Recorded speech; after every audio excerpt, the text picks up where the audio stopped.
আচ্ছা দেখো, যে আমাদের পঞ্চম অধ্যায় চ্যাপ্টারটার নাম হচ্ছে সালোক সংশ্লেষণ। যে এখন আমরা এই সালোক সংশ্লেষণ জিনিসটা বলতে আসলে কি বুঝি, যেটা আমরা প্রথমে একটু দেখি। তোমাদের বইয়ে কি আছে এটা আমি পরে দেখতেছি, তোমাদের বইয়ে কি আছে আমি একটু পরে দেখবো, যেহেতু আমি এখনো জানি না তোমাদের বইয়ে কি আছে। ভাই চ্যাপ্টার তো আমি পড়াই নাই অনেকদিন, বা আমি দেখিও নাই, তোমরা আগে থেকে বললে হয়তো আমি একটু দেখে রাখতাম। যাই হোক, যে সালোক সংশ্লেষণ বলতে বিষয়টা আমরা কি বুঝি।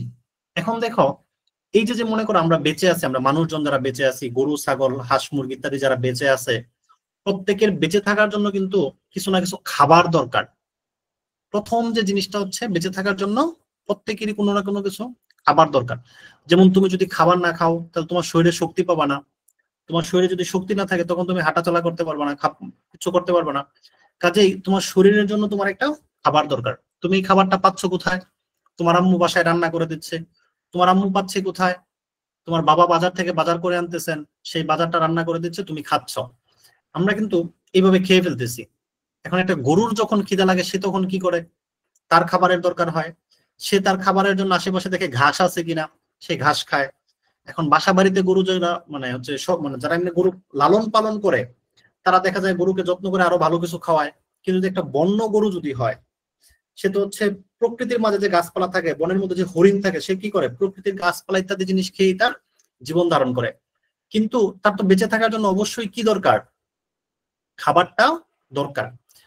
এরকম যাদেরই প্রাণ আছে, সেটা মানুষ হোক, গরু ছাগল হোক, যাই কিছু হোক না কেন, যাদেরই প্রাণ থাকবে সবারই হচ্ছে বেঁচে থাকার জন্য অবশ্যই কি লাগবে? খাবার দরকার হবে। এখন এই যাদের প্রাণ আছে, এই প্রাণওয়ালা জিনিসগুলিকে দুই ভাগে ভাগ করা যায়। একটা হচ্ছে প্রাণী, আরেকটা হচ্ছে উদ্ভিদ।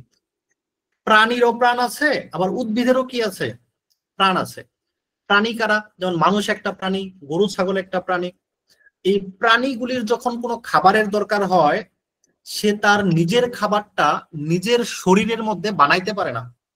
মানে আমি চাইলেও, আমার যদি ক্ষুধা লাগে, আমার শরীরের মধ্যে কোনো খাবার আমি বানাইতে পারবো না, আমাকে বাহির থেকে খাবার আইনে খাইতে হবে। রান্না বান্না করে হোক, যেভাবেই হোক, বাহির থেকে আমার মুখ দিয়ে আমাকে কিছু খাবার গ্রহণ করতে হবে। এরকম অটোমেটিক্যালি যে আমি রোদের মধ্যে যাই দাঁড়ায় থাকবো, আমার পেটে খাবার হয়ে যাবে, সম্ভব না। বাসায় রান্না হচ্ছে, মনে করো কোরমা পোলাও ইত্যাদি রান্না হচ্ছে, ওইটা সামনে যায় আমি দাঁড়ায় থাকবো, আমার পেট ভরে যাবে, শক্তি হয়ে যাবে, এটা সম্ভব না। আমাদের মুখে খাইতে হবে। এখন মানুষ বা অন্যান্য প্রাণী, গরু ছাগল হাঁস মুরগি, এরা একটা জায়গা থেকে খাবার নিয়ে খেতে পারে। কিন্তু উদ্ভিদ যেটা আছে, যেমন মনে করো একটা গাছ আছে, তোমার বাসার সামনে যে গাছটা আছে, এই গাছের তো হাতও নাই পাও নাই। হাত পা যদি না থাকে, তার সামনে যদি বস্তায় বস্তায় খাবার পড়েও থাকে, সে কি সেই খাবারটা তুলে খাইতে পারবে? মেসেজ আনসার দাও তোমরা। একটা উদ্ভিদ, তার সামনে অনেকগুলি খাবার পড়ে আছে, মজার মজার খাবার, কুরমা পোলাও তেঁতুলের চাটনি, সে কি তুলে খাইতে পারবে সেখান থেকে? বলো তো।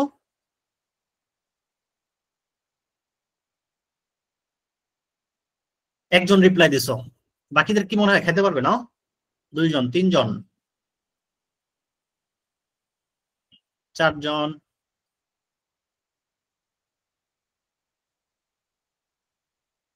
মাত্র চারজন রিপ্লাই দিছো। বাকিরা কি কিভাবে রিপ্লাই দিতে হবে বুঝতেছো না মনে হয়, না? তোমাদের ইয়ের পাশে দেখো একটা মেসেজ দেওয়ার মতো একটা জায়গা আছে, ওইখানে মেসেজ লেখার মতো একটা জায়গা আছে। আমার স্ক্রিনটা দেখলে তো তোমরা বুঝবা না, কারণ এটা তো ল্যাপটপ থেকে, ল্যাপটপের সাথে মোবাইল মনে হয় মিলবে না। আরো দুইজন দিছো। একটু স্লোই পড়ি আজকে, সমস্যা নেই, কিন্তু সবাই একটু দেখি অভ্যাসটা করো, দেখি সবাই পারো কিনা।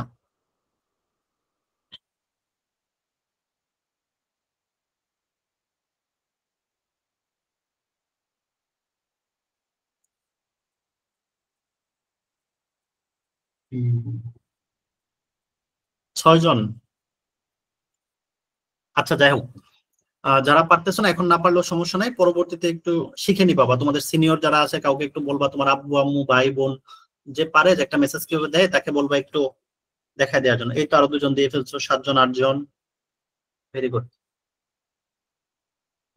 আচ্ছা, তোমরা ক্লাস শেষে আজকে আরেকটা কাজ করবা, তোমরা যার যার গ্রুপে তোমাদের নাম কি কি, তোমার রোল নাম্বার কত, এটা হোয়াটসঅ্যাপ গ্রুপে একটা মেসেজ দিয়ে দিবা, এখন না, ক্লাস শেষ করে।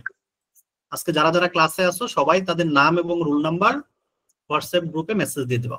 ওকে, এখন তাহলে একটা উদ্ভিদের সামনে যদি অনেক বেশি খাবার পড়ে থাকে, সেই উদ্ভিদটা চাইলেও খাবারটা নিতে পারবে না। তাহলে এখন উদ্ভিদেরও তো প্রাণ আছে, প্রাণ যেহেতু আছে তারও তো বেঁচে থাকতে হবে। তার যদি বেঁচে থাকা লাগে তাহলে তারও তো খাইতে হবে, তাহলে সেই খাবারটা পাবে কোথায়? তখন এই খাবারটা সে পাবে কোথায়? উদ্ভিদ খাবারটা পায় হচ্ছে এই সালোক সংশ্লেষণ প্রক্রিয়ায়। উদ্ভিদ খাবারটা পায় কিভাবে, কোন প্রক্রিয়ায়? এই যে সালোক সংশ্লেষণ প্রক্রিয়া, এই সালোক সংশ্লেষণ প্রক্রিয়ার মাধ্যমে উদ্ভিদটা খাবার খায়। এখন আমরা আমাদের আশেপাশে যে উদ্ভিদগুলি দেখি, যে বড় বড় গাছ দেখি, হ্যাঁ, এছাড়াও কিন্তু আরো অনেক ছোট ছোট মাইক্রো উদ্ভিদ আছে, বা শৈবাল আছে, ব্যাকটেরিয়া আছে। শৈবাল তো তোমরা চিনো, ওই যে পুকুরে হচ্ছে সবুজ সবুজ শেওলার মতো যে জমে থাকে, এগুলি হচ্ছে শৈবাল। তারপর হচ্ছে কিছু ব্যাকটেরিয়া থাকে, খাবারে ব্যাকটেরিয়া জন্মায় অনেক সময়। এইগুলি হচ্ছে এই সালোক সংশ্লেষণ প্রক্রিয়ার মাধ্যমেই খাদ্য প্রস্তুত করে।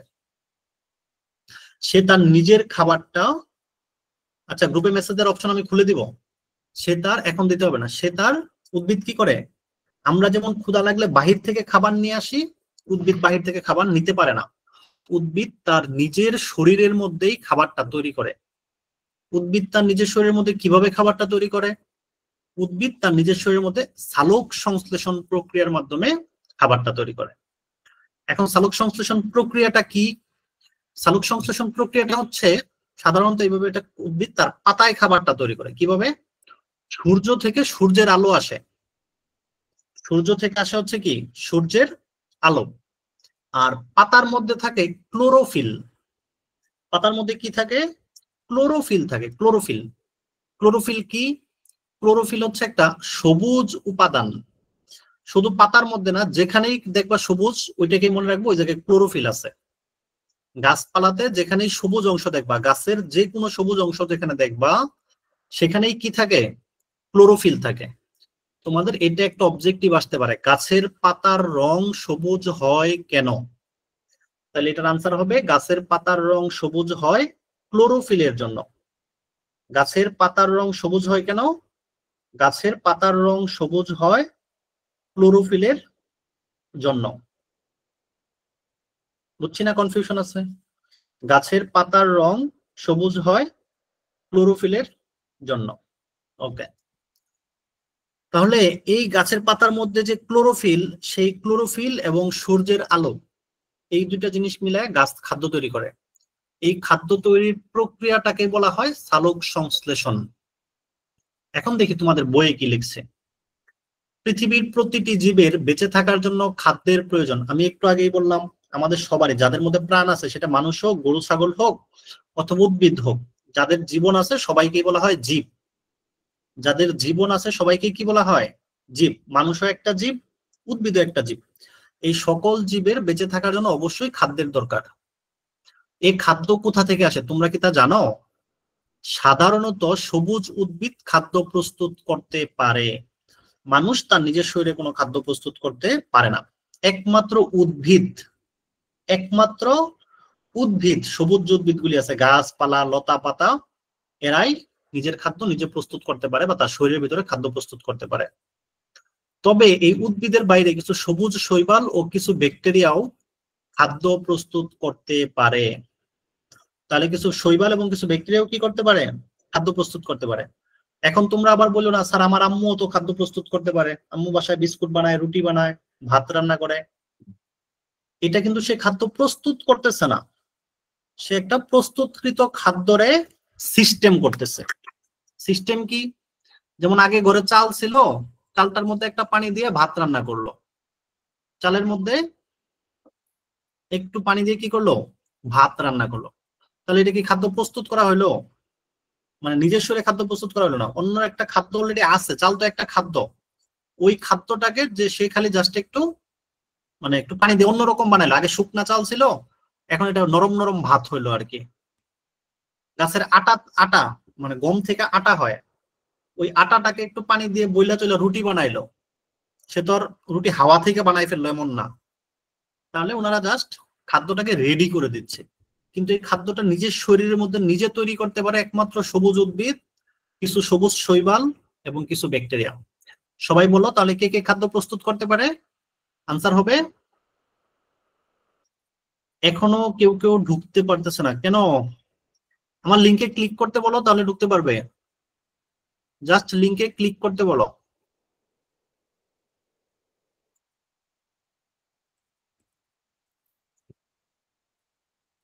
তোমাদের অনেকের মনে হয় কারেন্ট চলে গেছে, তোমাদের কোনো কোনো এরিয়াতে মনে হয় কারেন্ট চলে গেছে।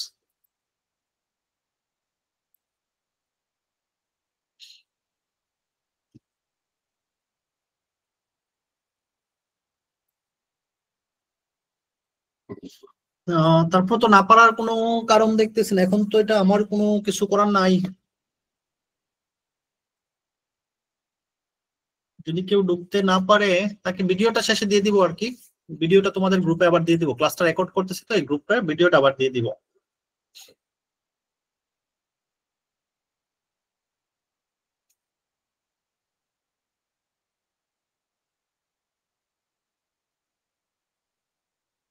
ওকে, এখন বেশ কয়েকজন ঢুকছে নতুন করে। আস্তে আস্তে অভ্যাস হয়ে যাবে, 2-1 দিন করলে তখন পরে সবাই পারবে, খুব সুন্দর করে পারবে। তোমাদের সিনিয়র যারা আছে 7, 8, 9, 10 ওরাও খুব একটা পারতো না, এখন সবাই পারে, সবাই সমস্যা নেই। একদিন একটু সমস্যা হয়, 2 দিন পরে ঠিক হয়ে যায় এগুলি। এই তো আমাদের অলরেডি 20 জন জয়েন করে ফেলছে, ভেরি গুড। তাহলে শুরু করি আবার একটু, হ্যাঁ। তাহলে 1 মার্কের একটা কোশ্চেন আসতে পারে, নিজের খাদ্য নিজে প্রস্তুত করতে পারে কে? তাহলে এটার আনসার হবে, নিজের খাদ্য নিজে প্রস্তুত করতে পারে সবুজ উদ্ভিদ, সবুজ শৈবাল এবং কিছু ব্যাকটেরিয়া। আবারও বলতেছি, নিজের খাদ্য নিজে প্রস্তুত করতে পারে কে? এটার আনসার হবে, নিজের খাদ্য নিজে প্রস্তুত করতে পারে সবুজ উদ্ভিদ, সবুজ শৈবাল এবং কিছু ব্যাকটেরিয়া। সবাই বুঝছো এটা? যারা যারা বুঝছো তারা বলো বুঝছি, মেসেজ দেওয়া আর কি, বুঝছি এখানে।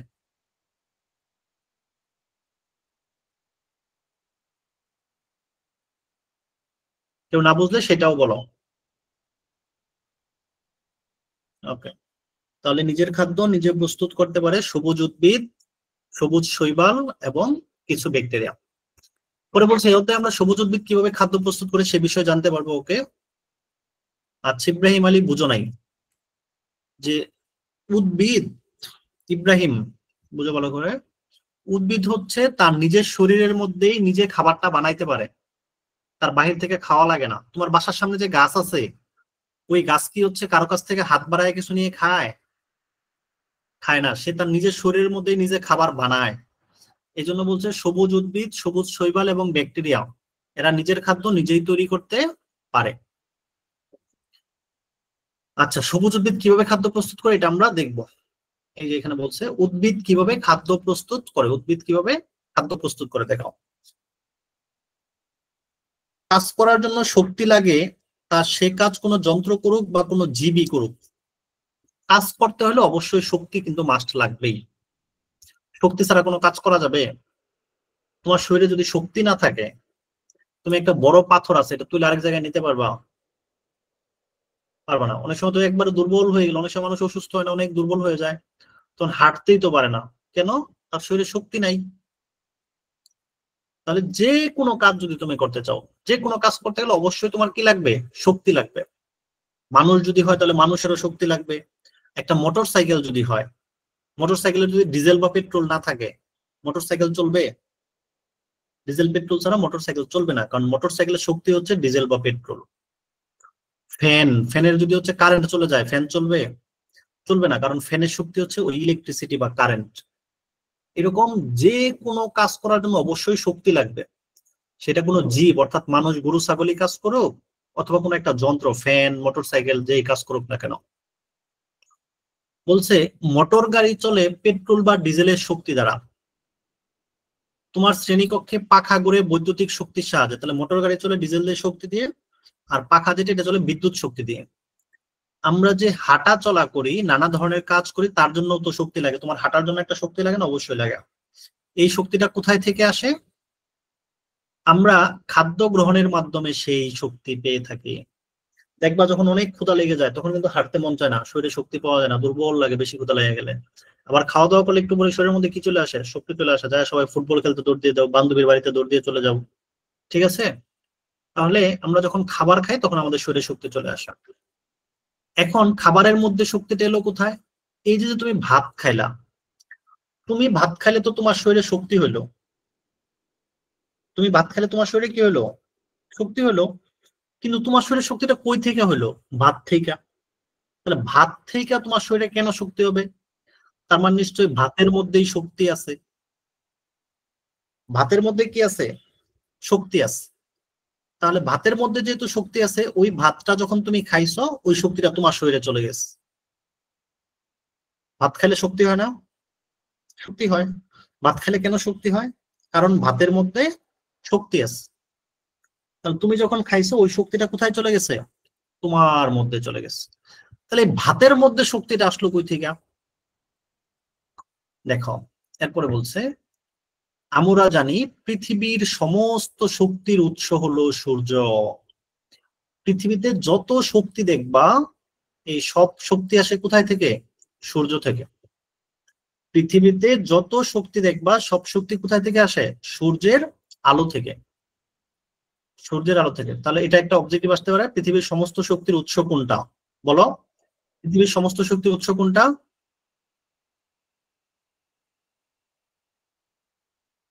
তানিম কিছু বলতে চাচ্ছ? মেসেজ দিয়ে ফেলো, কেউ হাত তুললে, হাত তুলে তো লাভ নাই, তোমাদের মাইক অফ করা, মেসেজ দিতে পারবা, সমস্যা নাই।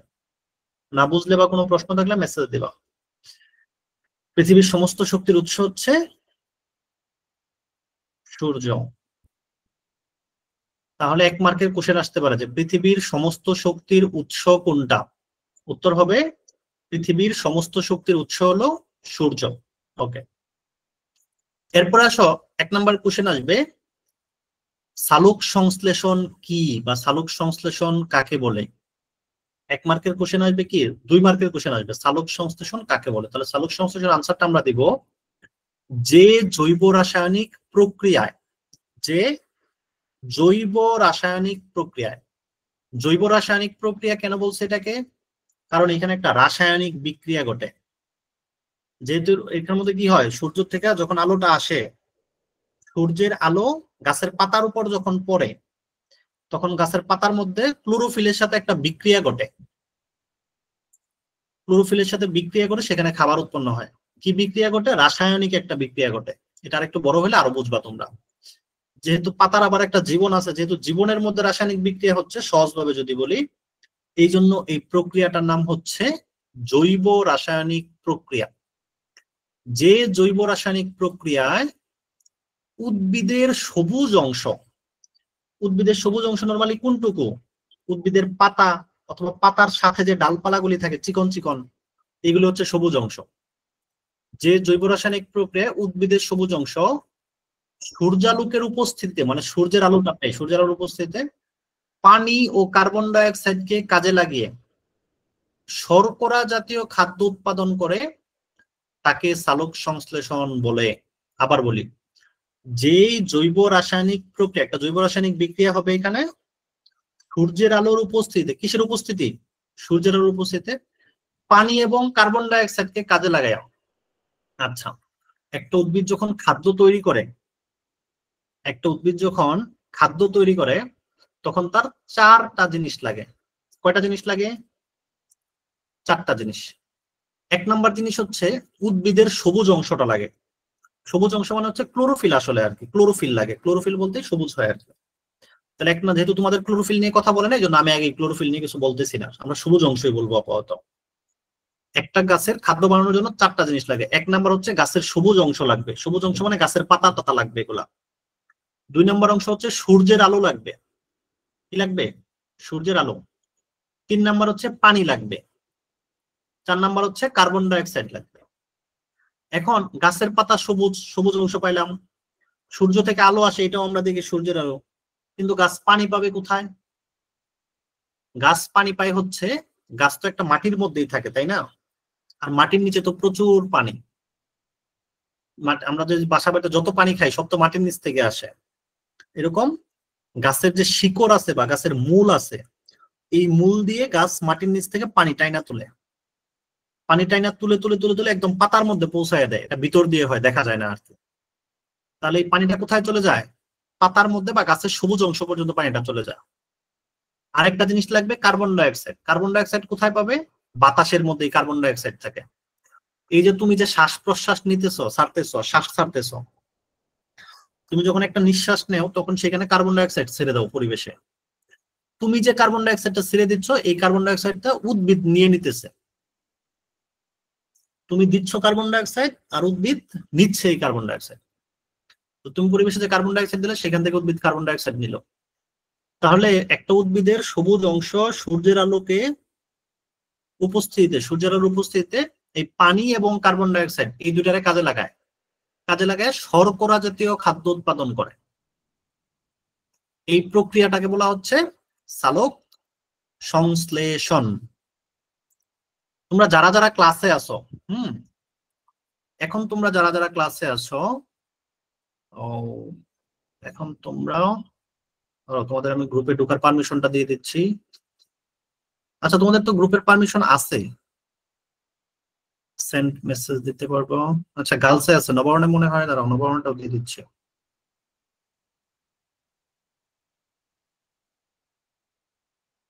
Group permission. আচ্ছা, যারা এই মুহূর্তে ক্লাসে আছো সবাই গ্রুপে একটা মেসেজ দাও, তোমার নাম আর রোল নাম্বারটা লেখো গ্রুপে। এখন যারা ক্লাসে আছো সবাই যার যার তোমার নাম এবং রোল নাম্বারটা গ্রুপে লেখো, হোয়াটসঅ্যাপ গ্রুপে। দ্রুত, সময় মাত্র 30 সেকেন্ড। তোমাদের সবাই যার যার হোয়াটসঅ্যাপ গ্রুপে নাম আর রোল নাম্বারটা লিখবা।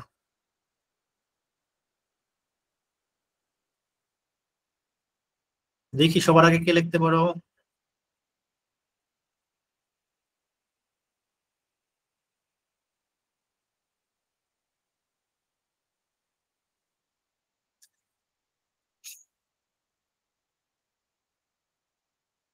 ইয়ে না, এই হোয়াটসঅ্যাপে মেসেজ দাও, হোয়াটসঅ্যাপে, এখানে না।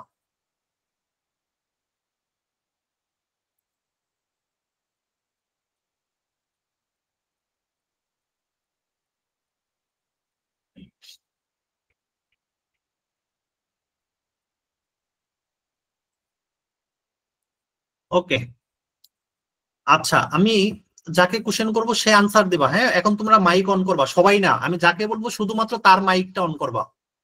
সবার মাইক অফ রাখো, আমি যাকে বলবো শুধু তার মাইকটা অন করবা। নবারুণের জিম, নবারুণের জিম বলো, সালোক সংশ্লেষণ কাকে বলে? নবারুণের জিম, তোমার মাইকটা অন করে বলো সালোক সংশ্লেষণ কাকে বলে? যে জৈব রাসায়নিক প্রক্রিয়ায় উদ্ভিদের সবুজ অংশ সূর্যালোকের উপস্থিতিতে জোরে খাওয়া দাওয়া করো নাই, শুনতে নাই? যে জৈব রাসায়নিক প্রক্রিয়ায় উদ্ভিদের সবুজ অংশ সূর্যালোকের উপস্থিতিতে পানি ও কার্বন ডাই অক্সাইডকে কাজে লাগিয়ে শর্করা জাতীয় খাদ্য উৎপাদন করে তাকে সালোক সংশ্লেষণ বলে। বুঝে বলছো? জি স্যার। বুঝছো জিম? জি স্যার। গার্লস স্কুলের দুহাই, দুহাই বলো, সালোক সংশ্লেষণ কাকে বলে? সালোক সংশ্লেষণ হলো যে জৈব রাসায়নিকের প্রক্রিয়া উদ্ভিদের সবুজ অংশ সূর্যালোকের পদ্ধতিতে পানি ও কার্বন ডাই অক্সাইড কাজে লাগিয়ে শর্করা জাতীয় খাদ্য উৎপাদন করে তাকে সালোক সংশ্লেষণ বলে। ভেরি গুড, দুজনেই ভালো বলছো। বুঝছো তো সবাই, না? জি স্যার। ওকে, তোমাদের মাইক অন অফ করে ফেলো, আবার মাইক অফ করে ফেলো, এরপর আবার প্রশ্ন করলে মাইকের আবার আনসার দিবা। আচ্ছা, এরপরে দেখো, উদ্ভিদের পাতার সবুজ প্লাস্টিড সালোক সংশ্লেষণে অংশ নেয়।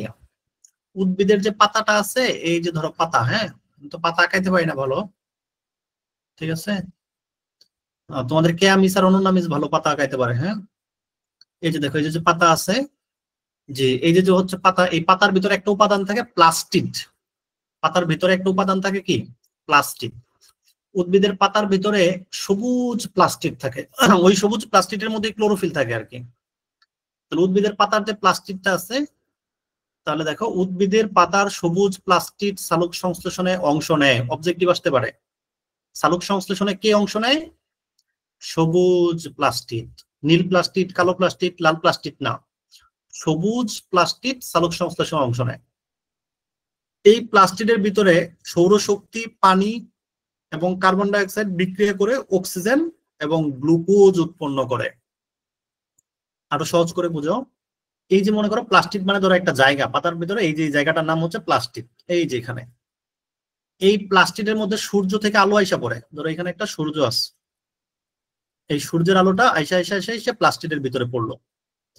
আর এই তো মনে করো গাছ, ঠিক আছে, এই গাছের মূলে তো এখানে প্রচুর পরিমাণে পানি আছে। এই পানিটা গাছের শিকড় দিয়ে আস্তে আস্তে আস্তে আস্তে উপরে উঠে উঠে উঠে উঠে পাতা হয়ে হয়ে এই প্লাস্টিকের ভিতরে চলে যায়। আবার এর আশেপাশে বাতাস আছে, বাতাস থেকে কার্বন ডাই অক্সাইড গ্যাসটাও পাতার ছিদ্র দিয়ে এই প্লাস্টিকের ভিতরে চলে যায়। পাতার ভিতরে হালকা হালকা ছিদ্র থাকে, একটা পাতা কালকে হাতে নিয়ে দেখবা, ওই ছিদ্র দিয়ে প্লাস্টিকের ভিতরে চলে আসে। তাহলে দেখো এই প্লাস্টিকের ভিতরে কে কে আইসা জায়গা দখল করলো? সূর্য থেকে সূর্যের আলো আসলো, এই গাছের শিকড় দিয়ে নিচ থেকে আস্তে আস্তে আস্তে আস্তে পানি আসলো, আর এই বাতাস থেকে আসলো কার্বন ডাই অক্সাইড।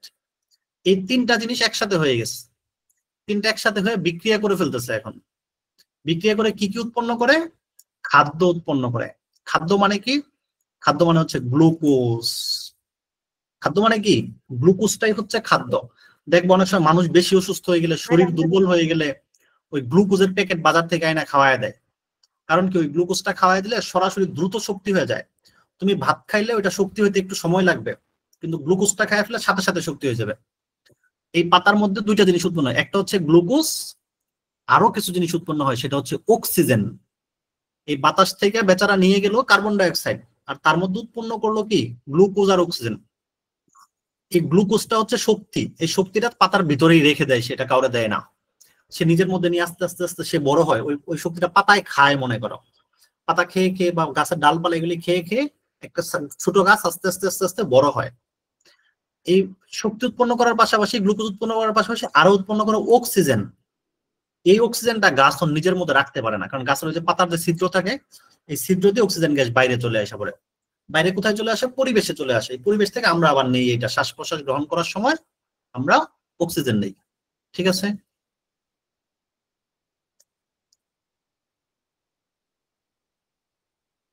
শ্বাস প্রশ্বাস গ্রহণ করার সময় আমরা কি করি? অক্সিজেন নেই। ওকে, তাহলে এটা বলছে যে জৈব রাসায়নিক প্রক্রিয়া সবুজ উদ্ভিদের সবুজ অংশ সূর্যালোকের উপস্থিতি পানীয় কার্বন ডাই অক্সাইড কাজে লাগে শর্করা জাতীয় খাদ্য উৎপাদন করে, তাকে বলা হয় সংশ্লেষণ। উদ্ভিদের পাতা সবুজ প্লাস্টিক সালোক সংশ্লেষণ অংশ নেয়। এই প্লাস্টিকের ভিতরে সৌরশক্তি, পানি এবং কার্বন ডাই অক্সাইড বিক্রিয়া করে অক্সিজেন এবং গ্লুকোজ উৎপন্ন করে। বুঝছো আশা করি? পাতাকে সালোক সংশ্লেষণের প্রধান স্থান রূপে গণ্য করা হয়। সালোক সংশ্লেষণের মেইন জায়গাটা হচ্ছে গাছের পাতা, কারণ পাতাটা সবচেয়ে বেশি সবুজ। পাতার পাশে ছোট ছোট চিকন চিকন ডালও থাকে সবুজ, তো মেইন হচ্ছে পাতা। কারণ পাতাটা হচ্ছে চ্যাপ্টা, সম্প্রসারিত হয়, বেশি পরিমাণে সূর্যরশ্মি এবং অল্প সময়ে প্রচুর পরিমাণে কার্বন ডাই অক্সাইড গ্যাস শোষিত হয়।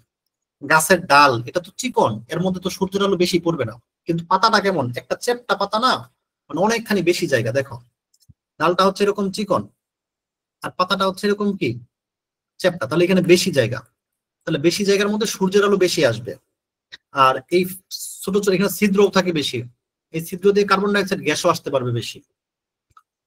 পাতার কোষগুলোতে ক্লোরোপ্লাস্টের সংখ্যা অনেক বেশি।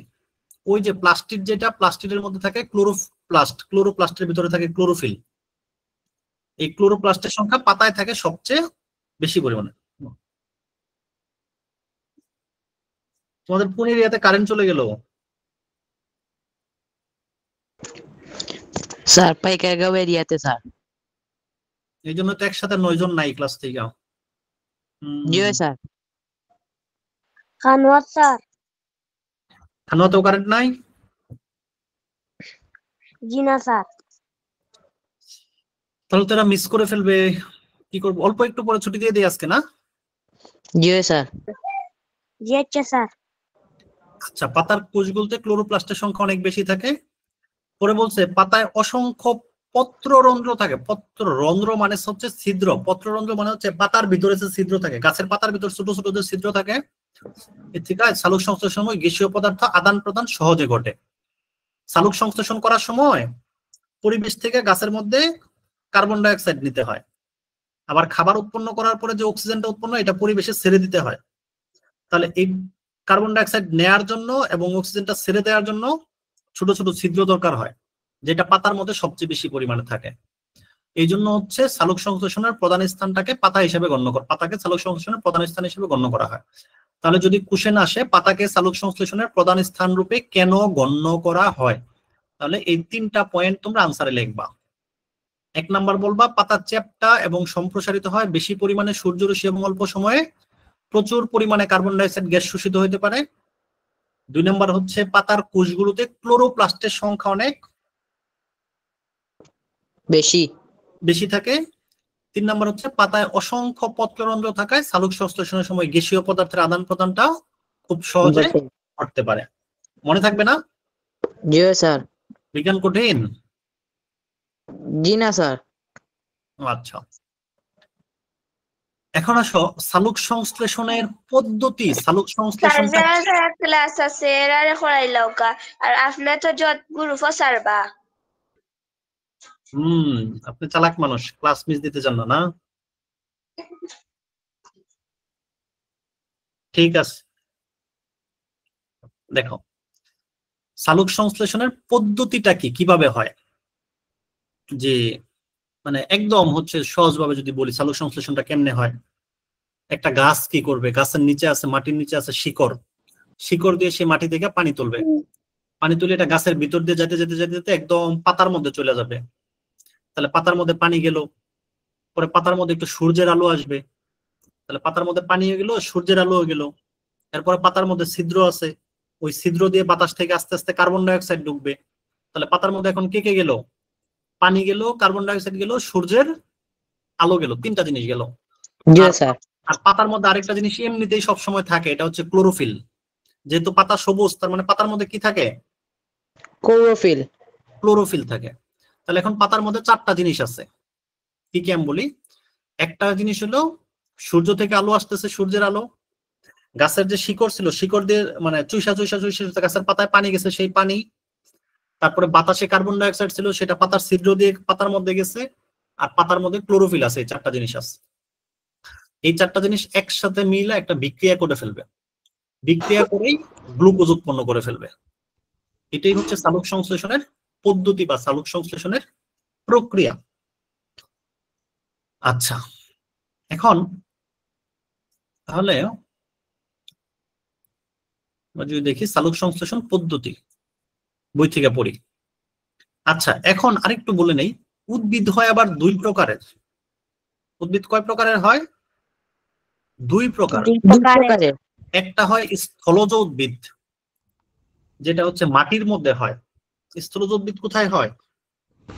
মাটির মধ্যে। আরেকটা উদ্ভিদ হয় জলজ উদ্ভিদ, যেটা পানির মধ্যে হয়। ওই যে তোমাদের হচ্ছে মানুষ যে নৌকা বর্ষাকালে ঘুরতে যায়, তোমাদের ওই জায়গার নাম জানি কি? সিলেটে একটা পানির মধ্যে বন আছে না, নাম কি ওইটার? রাতারগুল। নাম শোনো নাই তোমরা? রাতারগুলের নাম শোনো নাই?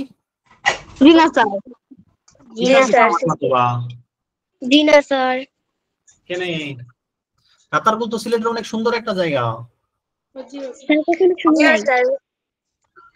রাতারগুল হচ্ছে তোমার এটা কোথায় ভুলে গেলাম, জৈন্তার ওদিকে, জৈন্তা না, এটা আরেকটা রোডে।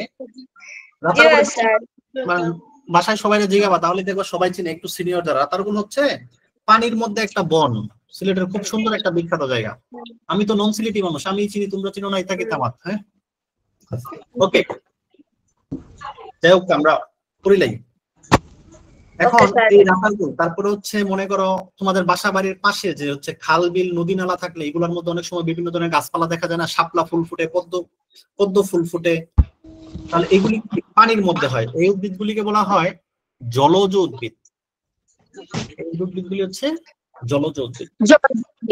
যেগুলি স্থলজ উদ্ভিদ অর্থাৎ মাটির মধ্যে যে উদ্ভিদগুলি হয়, সেগুলি শিকড় দিয়ে পানি শুষে শুষে একদম পাতার মধ্যে নিয়ে যায়।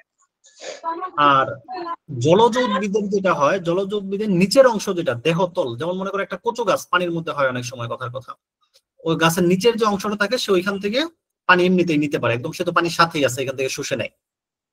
বলছে স্থলজ উদ্ভিদ মাটি থেকে মূল রোম দ্বারা পানি শোষণ করে।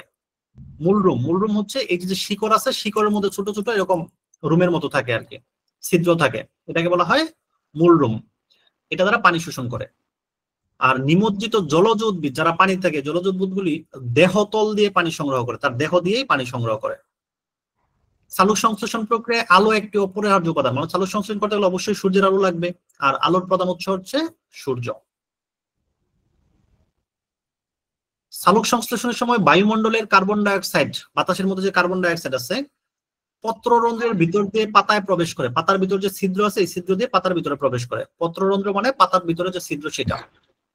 এরপর সূর্যের আলোর উপস্থিতিতে ক্লোরোফিলের সহায়তায়, পাতার মধ্যে ক্লোরোফিল আছেই, ক্লোরোফিলের সহায়তায় পানি এবং কার্বন ডাইঅক্সাইডের বিক্রিয়া ঘটে। পানি এবং কার্বন ডাইঅক্সাইড তাদের মধ্যে একটা বিক্রিয়া ঘটায়, ওটায় গ্লুকোজ এবং অক্সিজেন উৎপন্ন করে।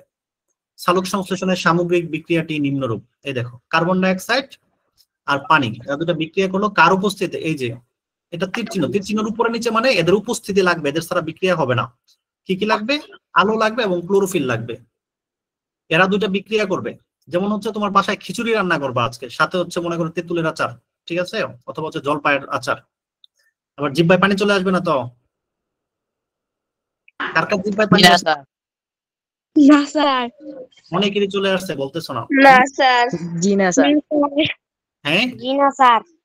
জি না আসছে স্যার। না? দেখি তো এখন আসে কিনা।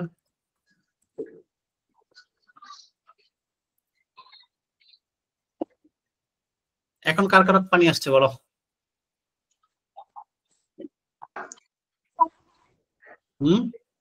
এখন সবার খেতে মন চাচ্ছে না? জি না স্যার। জি না স্যার। জি না স্যার। জি স্যার। মন চাচ্ছে বলতেছো না? অনেকের জিহ্বা থেকে পানি পড়তেছে, আমি দেখতেছি তো এখন। জি না স্যার। আচ্ছা ঠিক আছে। তাহলে এই কার্বন ডাইঅক্সাইড এবং পানি সূর্যের আলোর উপস্থিতিতে বিক্রিয়া করে সে গ্লুকোজ উৎপন্ন করবে, অক্সিজেন উৎপন্ন করবে, আরো কিছু কি করবে? পানি উৎপন্ন করবে। পাতার মধ্যে যে পানিটা উৎপন্ন হয়, এই পানিটা আবার জলীয় বাষ্প আকারে গাছ থেকে চলে যায়। জলীয় বাষ্প আকারে গাছ থেকে চলে যায়। সালোক সংশ্লেষণ প্রক্রিয়াটি দুইটি পৃথক পর্যায়ে সম্পন্ন, দুইটা পর্যায়ে হয়। প্রথম পর্যায়টা হচ্ছে আলোক পর্যায়। আলোক পর্যায় হচ্ছে দিনের বেলা যেটা ঘটে। দিনের বেলা সূর্যের আলো থাকে, তখন পাতার মধ্যে এক ধরনের ঘটনা ঘটে। আর দ্বিতীয় পর্যায়ে হচ্ছে আলোক নিরপেক্ষ পর্যায়, মানে রাতের বেলা ঘটে, যখন আলো থাকে না তখন ঘটে। এই বিষয়ে তোমরা 9-10 হালকা পাবা, ইন্টারমিডিয়েট ওইটা ভালো করে জানতে পারবা।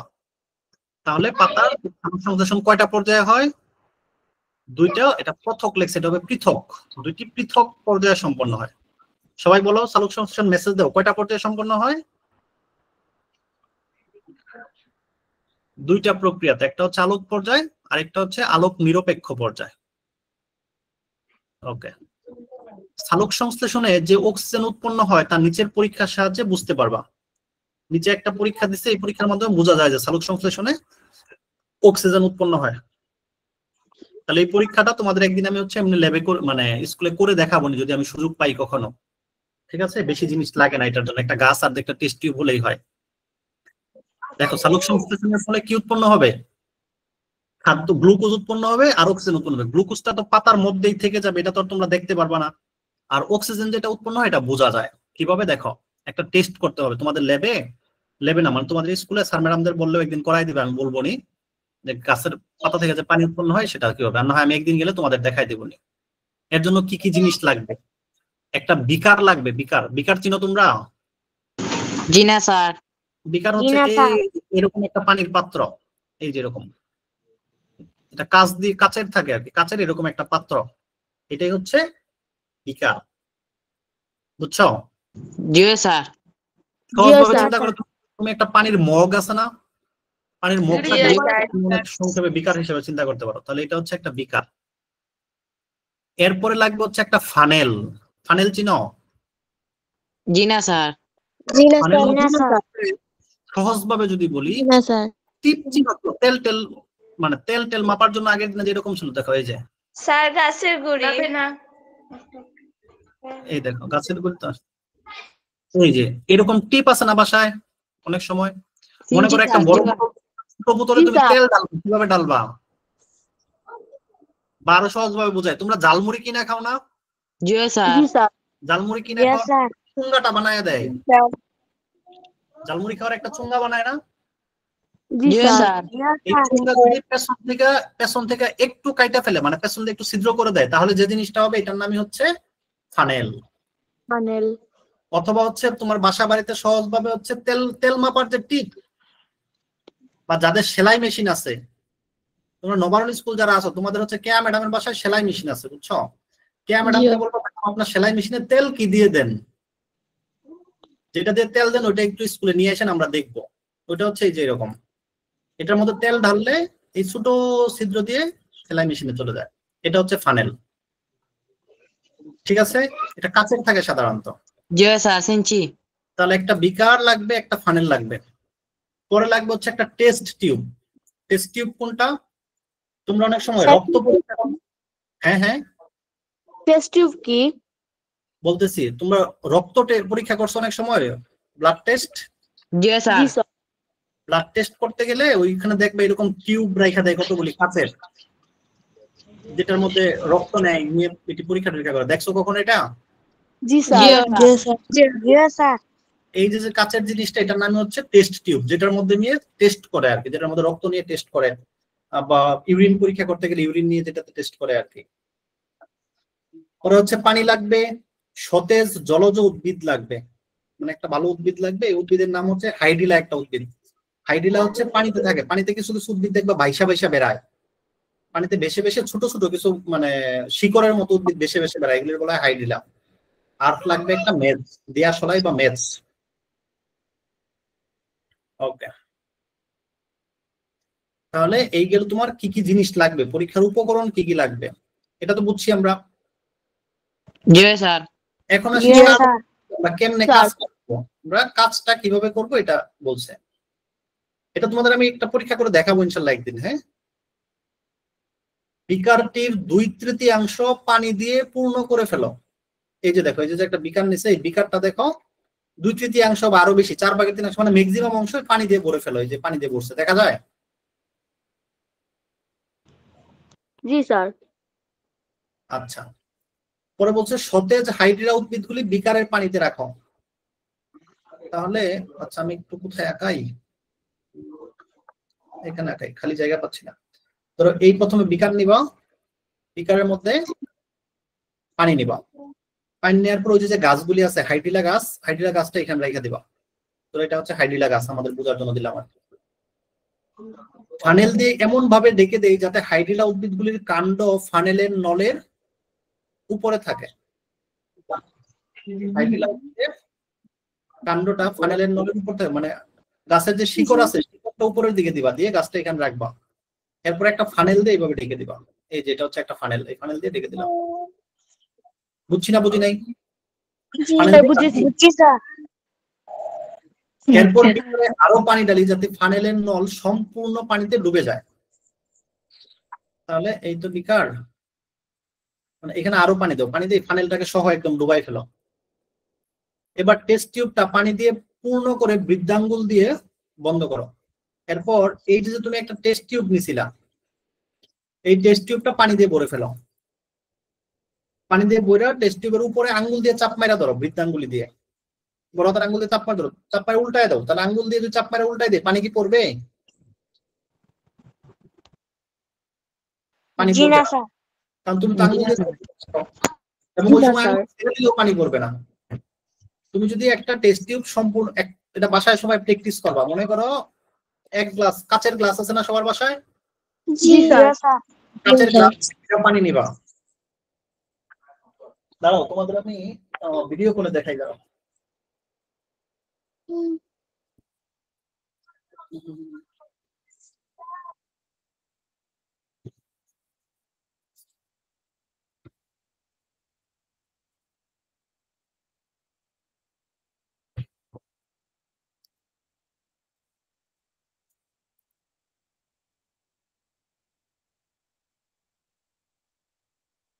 আমাকে দেখা যায় না, স্ক্রিন দেখা যায়? কোনটা দেখা যায়? স্যার আপনাকে দেখা যায়। আচ্ছা স্যার আপনাকে দেখা যায় আচ্ছা, আপনাকে দেখা যায়। ঠিক আছে। এখন ধরো কি জিনিসটা বলছিলাম যেন, এই ধরো হচ্ছে তোমাদের একটা কাঁচের গ্লাস নিয়ে আসবো কিনা, আচ্ছা লাগবে না, মনে করো এটাই হচ্ছে কাঁচের গ্লাস। এই কাঁচের গ্লাসটা পানি দিয়ে ভরবা, ভরে পানি দিয়ে ভরলা, ভরে গ্লাসের যে উপরের অংশটা আছে এটা হাত দিয়ে এইভাবে ডাকবা, কোনো ফাঁকা জায়গা যেন না থাকে, একদম ভালো করে ডাকবা, কোনো বাতাস যেন না যেতে পারে। এরপরে গ্লাসটাকে এইভাবে উল্টায় দিবা, একদম খাড়া করে উল্টায় দিয়ে নিচ থেকে হাতটা সরাই ফেলবা, একটা নেই, দেখবা গ্লাসের মধ্যে থেকে কোনো পানি পড়বে না, সব পানি গ্লাসের মধ্যে থাকবে। আবার তুমি একটু টান দেওয়ার সময় একটু বাতাস ঢুকে যায়, তখন কিন্তু আবার পানি পড়ে যাবে। অনেক সময় দেখবা মানুষজন জাদু দেখায়, বলে কি দেখায়, জাদু দেখায়, সে দেখায় যে একটা গ্লাসে করে পানি আনছে, একটা ফুম আসছে, ফুমের গ্লাসটা উল্টা দিচ্ছে, পানি পড়ে না। আসলে এটা জাদু না, এটা হচ্ছে বিজ্ঞান। মানে একটা গ্লাসের ভিতরে এভাবে পানি নিয়ে গ্লাসটাকে যদি উল্টায় দেওয়া হয়, তাহলে গ্লাস থেকে কি করবে না, পানি পড়বে না। পড়বে না। ঠিক আছে, জি স্যার। জি স্যার। এখন যেটা বলতেছিলাম, জি স্যার। ওকে, যে এবার টেস্ট টিউবটা পানি দিয়ে পূর্ণ করে বৃদ্ধাঙ্গুল দিয়ে বন্ধ করে ফানেলের উপর এমন ভাবে উল্টিয়ে দেয় যাতে টেস্ট টিউবের পানি বের না হয়ে আসতে পারে। তখন এই ফানেলটাকে আঙ্গুল দিয়ে বন্ধ করে উল্টাইয়া এই যে এখানে দিয়ে দিলাম আমরা, এই যে দেখো দেখাচ্ছে এই। এরপর সবকিছুকে সূর্যের আলোকে রাখে, তারপর এই পুরো জিনিসটারে নিয়ে মাঠের মধ্যে রাখা দিবা, সূর্যের আলো অথবা বাসার ছাদের উপর রাখা দিবা। রাখলে কি হবে, কিছুক্ষণ পরে দেখতে পাবে হাইড্রিলার উদ্ভিদগুলির কাণ্ডের প্রান্ত দিয়ে বুদবুদ আকারে গ্যাস বের হয়ে টেস্ট টিউবে জমা হচ্ছে। কিছু সময় পরে দেখবে এই যে এখান থেকে আস্তে আস্তে বুদবুদ আকারে গ্যাস বের হচ্ছে, এই যে এই জায়গা থেকে আস্তে আস্তে বুদবুদ আকারে গ্যাস বের হচ্ছে, গ্যাস বের হয়ে যে টেস্ট টিউবের মধ্যে জমা হইতেছে। এবং টেস্ট টিউবের পানি নিচে নেমে যাচ্ছে। হ্যাঁ,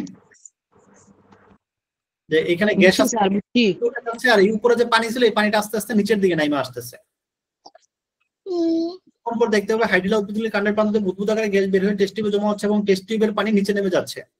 টেস্ট টিউবটা প্রায় সম্পূর্ণ গ্যাসে পূর্ণ হলে দিয়াশলাইয়ের একটা সদ্য নিবন্ত কাঠি টেস্ট টিউবের মুখে প্রবেশ করলে নিবন্ত কাঠিটি দপ করে জ্বলে উঠবে। দিয়াশলাইয়ের কাঠিটা দপ করে কেন জ্বলে উঠলে এতে কি প্রমাণিত হয়? আচ্ছা বুঝো ভালো করে। তাহলে তুমি এদিক দিয়ে আস্তে আস্তে কি উঠতেছে, গ্যাস উঠতেছে না, বুদবুদ উঠতেছে না? জি স্যার। না, এই যে এইখানে দেখো এই জায়গাটুকু খালি, এখানে কিন্তু আগে পানি, এই বুদবুদ যায় এখানে পানিটাকে নিচে ফেলাই দিছে। আরো কিছু সময় পর গেলে কি হবে, আরো কিছু সময় পরে দেখা যাবে পানি এই পর্যন্ত চলে আসছে, এই পর্যন্ত। আর এই বাকি সবটুক হচ্ছে কি, গ্যাস।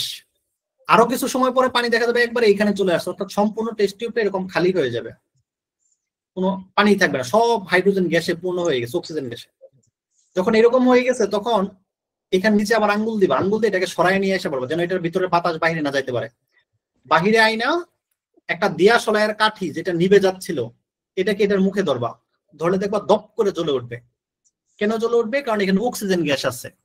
অক্সিজেন অন্যকে জ্বলতে সাহায্য করে, অক্সিজেন অন্য একটা জিনিসকে কি করতে সাহায্য করে? জ্বলতে সাহায্য করে। এখানে অক্সিজেন উৎপন্ন হয়েছে, এটাই বুঝাইছে যে সালোক সংশ্লেষণে অক্সিজেন নির্গমন হয়। এটার পরীক্ষা হচ্ছে এটা। পরীক্ষা আসতে পারবে না? বলো। জি স্যার। চ্যাপ্টার কি শেষ করে দিব, এই পর্যন্তই থাকবে?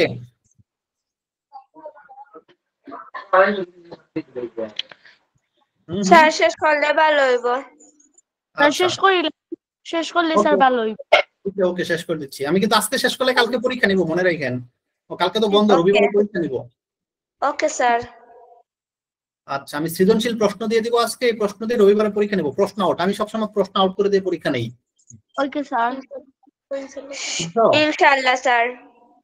ইনশাআল্লাহ। তাহলে আজকে তোমাদের আমি প্রশ্ন দিয়ে দিব বা কালকে সকালে প্রশ্ন দিয়ে দিব। ধরো 5টা সৃজনশীল, ওইখান থেকে পরের দিন রোববারে পরীক্ষা হলো, ওইখান থেকে 2টা সৃজনশীল পরীক্ষা নেব। প্রশ্ন আউট করে দিই আমি সবসময়।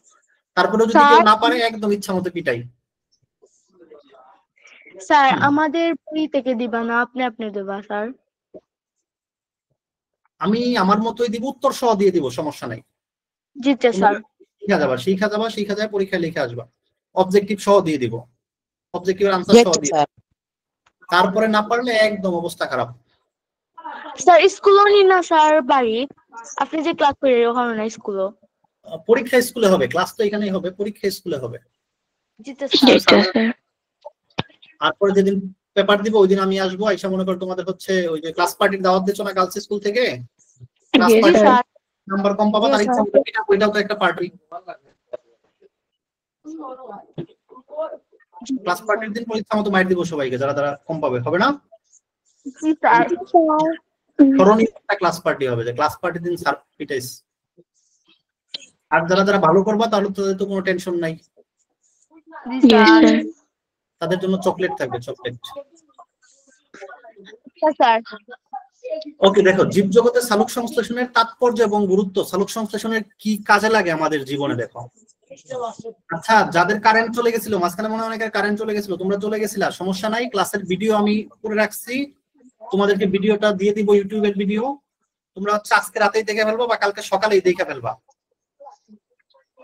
যারা আজকে ক্লাস করতেছো তারা আবার একবার দেখবা, তাহলে তাদেরও ক্লিয়ার হয়ে যাবে কোনো সমস্যা থাকলে। দেখো সালোক সংশ্লেষণের গুরুত্বটা কি, তাৎপর্যটা কি, সালোক সংশ্লেষণ আমাদের কেন দরকার, না থাকলে কি হইতো। মনে করো এখন মনে করো সালোক সংশ্লেষণ পৃথিবী থেকে উঠে গেল, সালোক সংশ্লেষণ নাই। সালোক সংশ্লেষণ যদি না থাকে কোনো গাছ কি খাবার বানাইতে পারবে? জি না। গাছ যদি খাবার না বানাইতে পারে, গাছ যদি খাবার না বানাইতে পারে, তাহলে কি ধান গাছ হবে? জি না স্যার। ধান হবে না, গম হবে না, শাক হবে না, সবজি হবে না। তাহলে শাক সবজি ধান গম যা কিছু তুমি খাও, কোনো কিছু খাইতে পারবা? খাইতে পারবা। তখন বলবা স্যার তাহলে আমরা গরুর মাংস আর মুরগির মাংস খাইয়া থাকবো, সবসময় মাছ খাইয়া থাকবো। এখন তুমি যে গরুর মাংসটা খাবাই, গরু কি খায়? গরু তো গাছ পাবে না, গরু তো আগেই মরে যাবে, তাহলে তোমার আগে তো গরু মরে যাবে। খেতে পারবা? পারবা না, কারণ হচ্ছে আমরা সবাই কোনো না কোনো ভাবে গাছপালার উপর নির্ভরশীল। হয় আমরা সরাসরি গাছপালা খাই শাকসবজি হিসাবে, ধান চাল গম হিসাবে, আর না হলে আমরা যাদের খাই তারা আবার গাছপালা খায়। কাজেই যদি গাছপালা না, মানে সালোক সংশ্লেষণ না থাকে, তাহলে গাছপালা থাকবে না, অর্থাৎ কোনো উদ্ভিদ পৃথিবীতে থাকবে না। কোনো উদ্ভিদ যদি পৃথিবীতে না থাকে, কোনো প্রাণী থাকবে, কোনো প্রাণী যদি না থাকে, তাহলে মানুষও থাকবে না।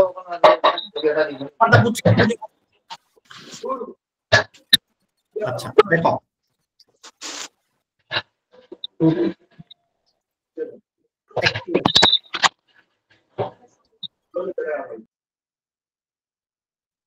দেখো যে সালোক সংশ্লেষণের মাধ্যমে সূর্যের আলো ও জীবনের মধ্যে সেতু বন্ধনের সৃষ্টি হয়েছে। মানুষ সালোক সংশ্লেষণের মাধ্যমে সূর্যের আলো থেকে, যে সূর্যের আলো ব্যবহার করে আমরা খাবার পাচ্ছি। কারণ সূর্যের আলো যদি না থাকতো তাহলেও গাছপালা খাবার বানাইতে পারতো না, গাছপালা খাবার না পেলে আমরাও খাবার পাইতাম না।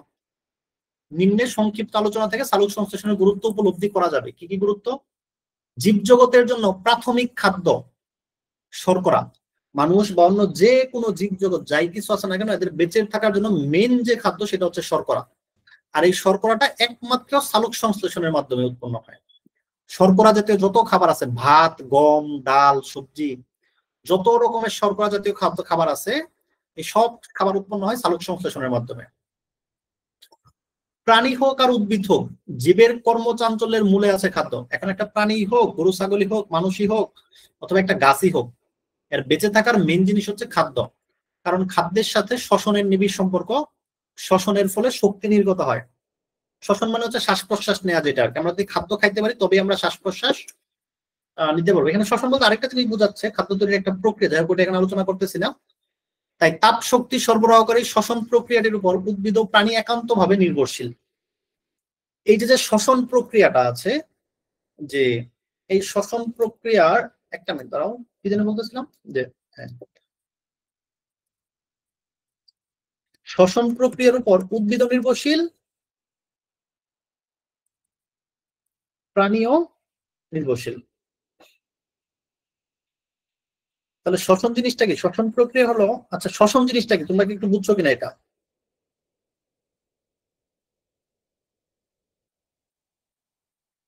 এখানে মেসেজ দাও, কেউ না বুঝে থাকলে মেসেজ দাও।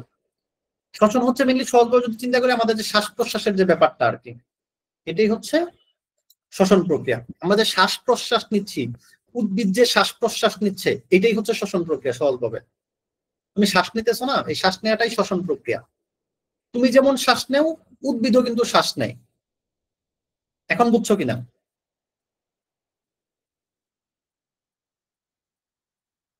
শ্বসন প্রক্রিয়াটা হচ্ছে আমরা যে শ্বাস গ্রহণ করতেছি, শ্বাস ছাড়তেছি, নাক দিয়ে শ্বাস নিচ্ছি, শ্বাস ছাড়তেছি, এটাই হচ্ছে শ্বসন প্রক্রিয়া। আমরা শ্বাস নেওয়ার সময় কি করি? আমরা শ্বাস নেওয়ার সময় পরিবেশ থেকে অক্সিজেন আমরা গ্রহণ করি। অক্সিজেনের অভাব হলে মানুষ মারা যায়, শুনছো না? এরকম পরিবেশ থেকে আমরা কি করি? অক্সিজেন নেই। আর পরিবেশে আমরা ছেড়ে দেই কি? পরিবেশে আমরা কার্বন ডাই অক্সাইড ছেড়ে দেই। আমরা দেখো নাকের একটা ভিতরের দিকে টান দেই, আবার বাইরে ছাড়ি। দাঁড়াও তোমাদের ভিডিওতে দেখাই।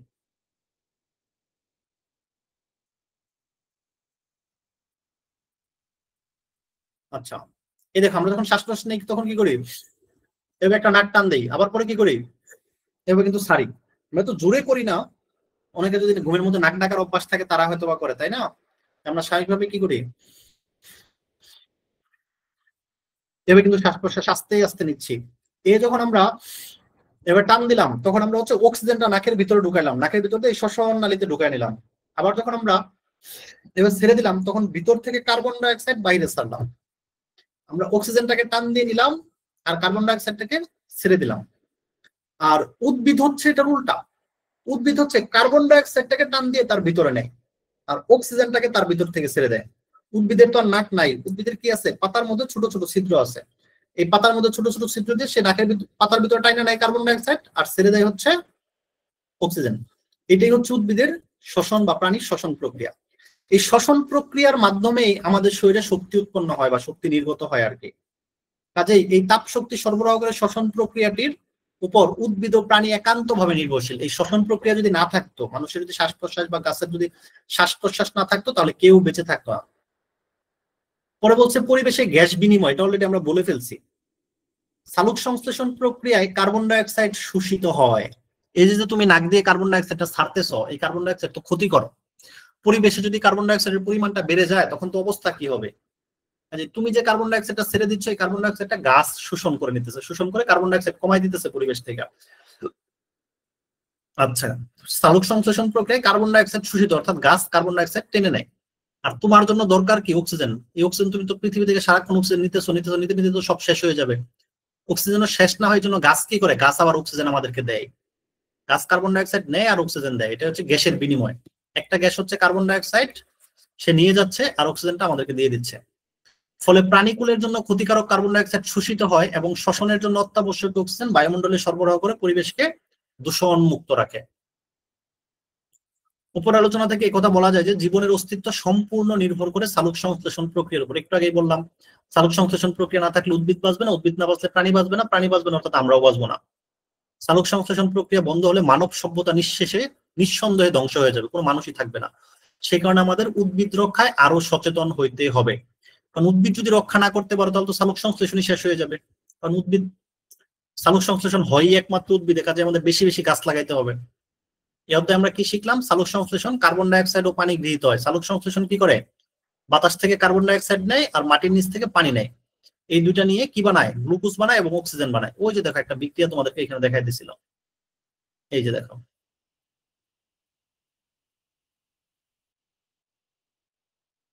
এই যে দেখো, এই যে বক্সের মধ্যে কার্বন ডাই অক্সাইড এবং পানি এই দুটো নিচে নিয়ে ক্লোরোফিল আর সূর্যের আলোর উপস্থিতি কি কি বানাইছে? গ্লুকোজ বানাইছে, অক্সিজেন বানাইছে, আরো কিছু পানি বানাইছে। এটাই বলছে। আর দুটো বলছে সালোক সংশ্লেষণ প্রক্রিয়ায় বায়ুমণ্ডলে কার্বন ডাই অক্সাইড ও অক্সিজেনের ভারসাম্য রক্ষা হয়। মানে অক্সিজেনও ব্যালেন্স থাকে, কার্বন ডাই অক্সাইড ব্যালেন্স থাকে। তুমি যে কার্বন ডাই অক্সাইড ছেড়ে দিতেছো এটা গাছ নিয়ে নিতেছে, আর গাছের যে অক্সিজেন ছেড়ে দিচ্ছে এটা তুমি নিয়ে নিচ্ছ। তাহলে দেখো আমরা এই অবজেক্টিভ গুলি পারি কিনা। এখন সালোক সংশ্লেষণ প্রক্রিয়ায় কোন জাতীয় খাদ্য উৎপন্ন হয়? সালোক সংশ্লেষণ প্রক্রিয়ায় শর্করা জাতীয় খাদ্য উৎপন্ন হয়। সালোক সংশ্লেষণের জন্য প্রয়োজনীয় উপাদান কি কি লাগবে? পানিও লাগবে, অক্সিজেনও লাগবে, সূর্যের আলোও লাগবে। 1 2 3 তিনটাই লাগবে। শেষ। বিকালে হিমু মাঠে ফুটবল খেলতে যায়, কিন্তু মাঠের মাঝে ঘাসের উপর একটি ইট পড়ে থাকতে দেখে। হিমু মাঠে খেলতে গেছে, যায় দেখে ঘাসের উপর একটা ইট পড়ে আছে। তখন সে ঘাসের উপর থেকে ইটটি সরিয়ে ফেলে এবং দেখে যে ইটের নিচে ঘাসগুলি সাদা হয়ে গেছে, অথচ পাশের ঘাসগুলি সবুজ আছে। ধরো এটা হচ্ছে একটা মাঠ, এই মাঠের মধ্যে অনেক ঘাস আছে, মাঠের মধ্যে প্রচুর পরিমাণে সবদিকে ঘাস আছে, আর এইখানে একটা ইট পড়েছিল। ইটটা সরাইছে, সরাই এখানে গাছগুলি দেখা যায় পাইনসা সাদা সাদা হয়ে গেছে। তোমরা তো দেখছো পাথরের নিচে গাছ টাস করে থাকলে সেই গাছ কিছুদিন পরে সাদা হয়ে যায় না, গাছ টাস? আর পাশের গুলি কিন্তু ঠিকই সবুজ থাকে। এর কারণ কি? পাশের গাছগুলো সবুজ থাকার কারণ কি? পানি, কার্বন ডাই অক্সাইড, না সূর্যের আলো? পাশের গাছগুলি কেন সবুজ?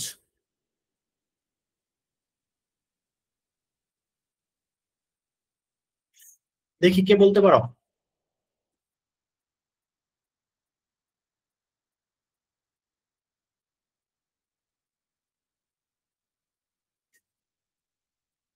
হুম।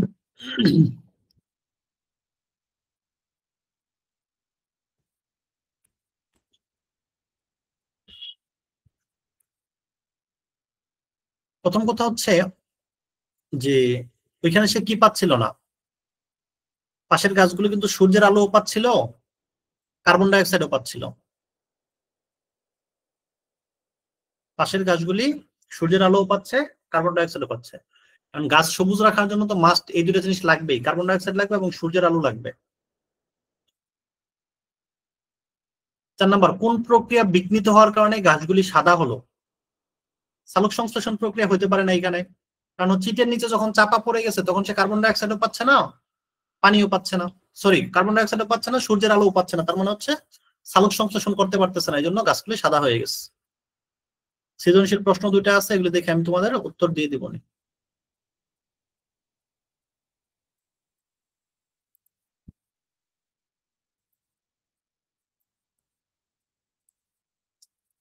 তাহলে তোমাদের আজকে এ পর্যন্তই থাকুক, ঠিক আছে?